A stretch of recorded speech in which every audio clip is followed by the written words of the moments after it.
Assalamualaikum, saya Syamimi bersama rakan saya Eva, Syakina dan Hidayah. Kami memilih salah sebuah tadikal esei untuk menemu buah cikgu tadikal mengenai COVID. Hai, Assalamualaikum. Nama saya Nur Hidayah binti Zakaria. Memetik saya ialah 321-200-1011 dan saya akan memetangkan tentang pendahuluan. Okey, penyakit coronavirus atau dikenali sebagai COVID-19 ialah penyakit berjangkit yang disebabkan oleh virus SARS-CoV-2. Kebanyakan orang yang jatuh sakit dengan COVID-19 akan mengalami gejala ringan hingga sederhana dan pulih tanpa rawatan khas. Walau bagaimanapun sesetengah akan menjadi sakit teruk dan memerlukan rawatan perubatan. Virus ini boleh merebak dari mulut atau hidung orang yang jangkiti dalam zarah cecair yang kecil apabila mereka batuk, bersin, bercakap dan bernafas. Zarah-zarah ini terdiri daripada titisan pernafasan yang lebih besar pada aerosol yang lebih kecil. Anda boleh dijangkiti dengan menghidu virus jika anda berdekatan dengan orang yang mempunyai COVID-19 atau dengan menyentuh permukaan yang tercemar dan kemudian mata, hidung dan mulut anda. Virus merebak dengan lebih mudah di dalam rumah dan dalam persekitaran yang lebih sesak.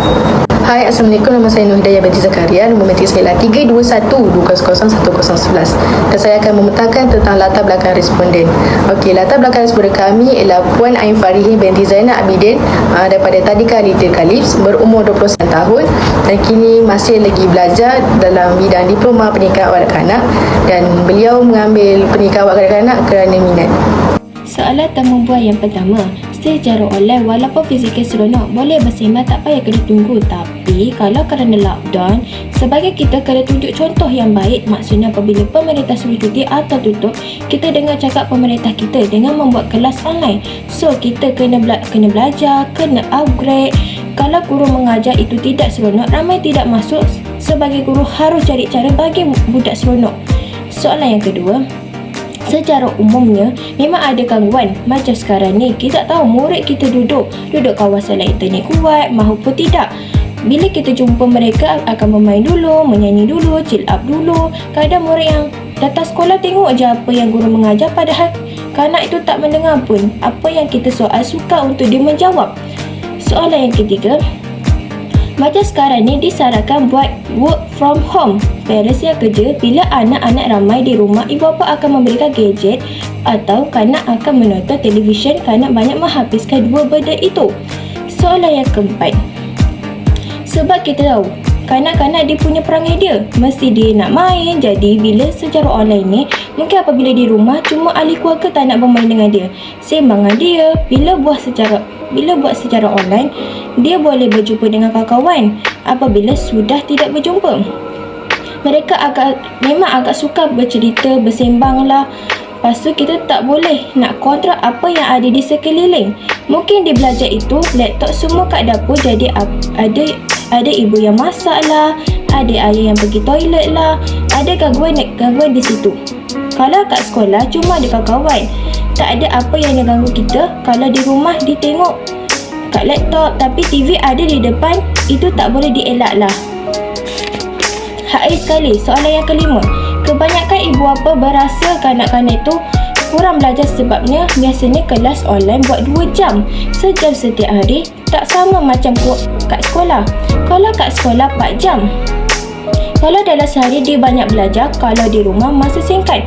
Ada kalanya parents perhatian akan tanya teacher. Boleh teacher bagi bahan latihan untuk kanak-kanak? Nak tak nak, parents kena mengajar. Buat sama-sama. Ada kalanya ibu bapa yang sibuk, kurang tahap ingin bantu kanak-kanak, semakin menipis. Assalamualaikum. Hai, nama saya Nur Syakina binti Zakaria. Nombor metik saya ialah 321200091. Okey, untuk maklumat temu bual, soalan dia, adakah pembelajaran melalui online memberi impak yang negatif terhadap kanak-kanak dari segi emosi, bahasa dan sosial? Kalau nak dikatakan negatif sangat pun tidak. Tapi dalam era pandemik ini, umur 4 hingga 5 tahun pun dah boleh guna gadget dengan sendiri. Jadi bila kurangnya pengawasan ibu bapa dalam penggunaan gadget ini akan membawa perkara yang tak sepatutnya. Kerana internet adalah worldwide, banyak benda boleh dicari dengan hanya di hujung jari. Selain itu, kekurangan pembelajaran secara online ini adalah komunikasi antara guru dan kanak-kanak itu sendiri. Contoh dalam kelas yang dijalankan secara online 15 orang, guru tidak boleh bersembang dengan 15 orang itu dalam satu masa. Tidak seperti sesi pembelajaran di tadika. Masalah ini akan menyebabkan masalah kanak-kanak dapat bertutur dan pelat. Soalan seterusnya ialah, adakah waktu pembelajaran kanak-kanak akan dihadkan sewaktu PKP? Ya, itu memang akan berlaku kerana kita tidak boleh membuat sesi pembelajaran terlalu lama. Contoh di tadika 4 jam, tetapi di rumah kita hanya buat dalam 10 hingga 30 minit supaya kanak-kanak fokus dan tidak bosan-bosan semasa kelas berlangsung. Selain itu, kanak-kanak itu mungkin menggunakan perhati elektronik dan gadget yang sama dengan ahli keluarganya. Jadi, guru tidak boleh membuat kelas selama 4 jam di rumah secara online. Soalan seterusnya, apakah kesan positif pembelajaran kanak-kanak dalam talian? Semasa pandemik ini, terdapat banyak platform pembelajaran yang boleh membantu kanak-kanak dalam pembelajaran. Dengan adanya pembelajaran melalui kuis, bermain Kahoot dengan menambah lagi keriangan kanak-kanak dalam pembelajaran atas talian ini kerana aktiviti ini dilakukan dalam bentuk permainan. Soalan seterusnya, adakah guru akan menyediakan modul dan buku bacaan kanak-kanak melalui online? Itu sudah semestinya. Memang kebanyakan latihan akan diberikan secara online. Secara hard copy pun ada. Latihan secara online seperti dalam bentuk kuis, dan secara hard copy pula diberi buku dan ibu bapa akan tolong tangkap gambar aktiviti dan pesurat yang telah diberitahu oleh guru. Hai, nama saya Raifah Yuni, berumur metrik 3212012771. Jadi, apa yang kami peroleh dalam hasil temubuan yang telah pun dijalankan tempoh hari ialah murid-murid ini akan menghantar kerja sekolah mereka secara fizikal.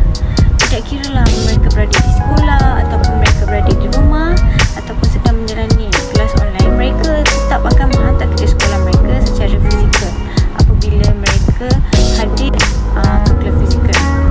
Jadi, cikgu-cikgu juga menggunakan cara dengan mengarahkan murid menangkap gambar apabila mereka mendapat tugasan di dalam talian.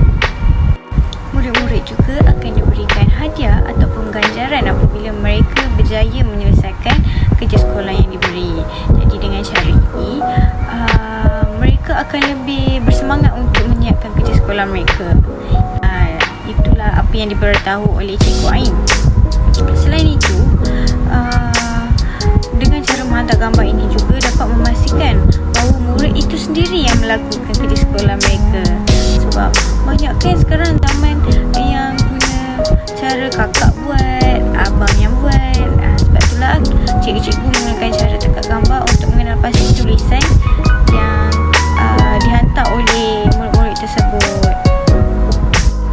Selain itu juga, Cikgu Ain turut memberitahu bahawa data kehadiran kanak-kanak akan diambil melalui talian, secara talian, di mana semasa kelas cikgu-cikgu akan melihat berapa orang yang masuk dan berapa orang yang hadir, dan cikgu-cikgu akan menunggu sehinggalah penghujung kelas untuk mengambil gambar kanak-kanak tersebut sebagai bukti kehadiran mereka. Jadi dengan cara ini, murid-murid akan lebih rasa seronok. Mereka akan rasa macam mereka bermain, seperti bermain dengan cikgu. Tapi itulah cara cikgu-cikgu mengambil kehadiran mereka. Jadi kehadiran dengan cara ini, murid-murid akan lebih rasa seronok. Mereka akan rasa macam mereka bermain, seperti bermain dengan cikgu. Tapi itulah cara cikgu-cikgu mengambil kehadiran mereka. Jadi kehadiran akan diambil melalui talian. Jadi Cikgu Ain juga turut memberitahu bahawa aplikasi yang digunakan untuk menjalankan kelas secara talian, secara atas talian adalah aplikasi Zoom. Mengapa mereka tidak menggunakan aplikasi Google Meet? Ia adalah kerana mereka sudah pun mencuba untuk menggunakan aplikasi Google Meet, tetapi aplikasi tersebut agak sukar untuk digunakan. Jadi pihak sekolah dan cikgu-cikgu membuat keputusan untuk menggunakan aplikasi Zoom ketika melakukan kelas secara atas talian, dan itu adalah aplikasi yang digunakan oleh cikgu-cikgu di sana. Tetapi sekiranya ada pelajar yang bermasalah, mempunyai masalah peribadi ataupun seperti masalah membaca sebagainya, cikgu-cikgu akan menggunakan cara membuat panggilan video melalui aplikasi WhatsApp. Jadi di situ mereka akan mengajar secara peribadi dan juga secara face to face bersama dengan murid tersebut. Seterusnya, apakah kaedah yang digunakan untuk menarik perhatian murid semasa cikgu hendak mengajar? Jadi Cikgu Ain telah pun memberitahu bahawa Cikgu Ain mengambil langkah dengan menyediakan bahan mengajar terlebih awal sebelum kelas dimulakan. Dengan cara ini, cikgu lebih tahu apa yang ingin mengajar kepada murid dan murid-murid pun tidak akan bosan. Jadi menyediakan bahan itu adalah lebih penting. Kemudian cikgu juga memberitahu bahawa beliau menggunakan cara bermain sambil belajar, di mana apabila tamat saja sesi pembelajaran, dia akan membuat sesi soal jawab, membuat kuis dan membuat pertandingan teka-teki dan sebagainya. Jadi dengan cara ini murid-murid akan lebih berminat dan lebih seronok ketika belajar. Jadi itu sahaja daripada saya. Harap semua faham dan seronok. Assalamualaikum, nama saya Fatin Nova Hamdi Yassin.